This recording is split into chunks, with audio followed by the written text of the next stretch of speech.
এই হোটেলটাতে একটা বিরাট বড় ক্যাসিনো আছে। আমি আগে কখনো ক্যাসিনো দেখিনি, তো সেই জন্য ভাবলাম একটু দেখে আসি এখানকার ক্যাসিনোগুলো দেখতে কেমন হয়।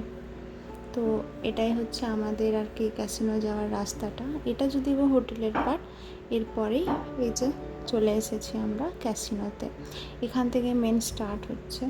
তো বিরাট বড় জায়গাটা আর খুব সুন্দর অর্গানাইজ করা আছে। প্রতিটা জায়গা দেখতে বেশ সুন্দর।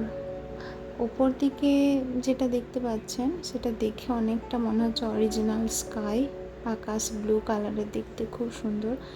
কিন্তু এটা পুরো আর্টিফিশিয়াল, ন্যাচারাল স্কাই নয়। সানডে সাসপেন্সে প্রথম ক্যাসিনো শব্দটা শুনি ওই রেডিওতে হতো যে সানডে সাসপেন্স প্রতি শনি রবিবারে মনে পড়ে যতটা আর কি। তো সেই সময় তো হাফ হাফ পার্টে দিত।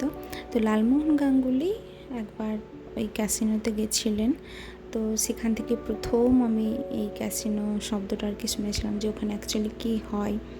ওই বিভিন্ন ঘোড়া, তারপরে আরও অনেক কিছু নিয়ে আর কি, গ্যাম্বলিং যেটা বলে, টাকা পয়সার অনেক ব্যাপার থাকে। আর এখন তো অনেক গেমস টেমস এসবেই আর কি এরকম গ্যাম্বলিং চলে। তো এখানেও এই টাইপেরই গেমসের উপরেই হচ্ছে। বিভিন্ন ধরনের গেমস আছে। মানুষজন এখানকার মানুষজন সাধারণত বন্ধু বান্ধবীদের সাথে বা ফ্যামিলি মেম্বার্সদের সাথে কিছুটা টাইম স্পেন্ড করার জন্যে এইসব জায়গাগুলোতে আসে। কিছুক্ষণ থাকা হলো, খেলা হলো, একটু খাওয়া দাওয়া হলো, কারণ এখানে প্রচুর খাওয়া দাওয়ারও জায়গা আছে। তো এদের লাইফটা এইভাবেই আর কি চলে। আমাদের ইন্ডিয়াতে মনে হয় ক্যাসিনো কোথায় আছে আমার জানা নেই।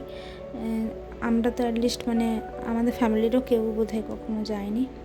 এখন তো অনলাইনেও বিভিন্ন এরকম আর কি এই খেলাগুলো চলে।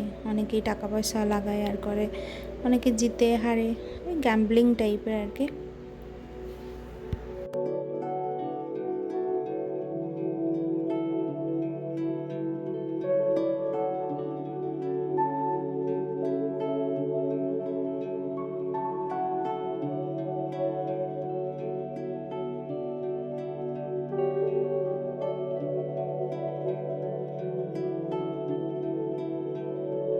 ভিডিওটা এখানেই শেষ করলাম। কেমন লাগলো কমেন্ট সেকশনে জানাবেন।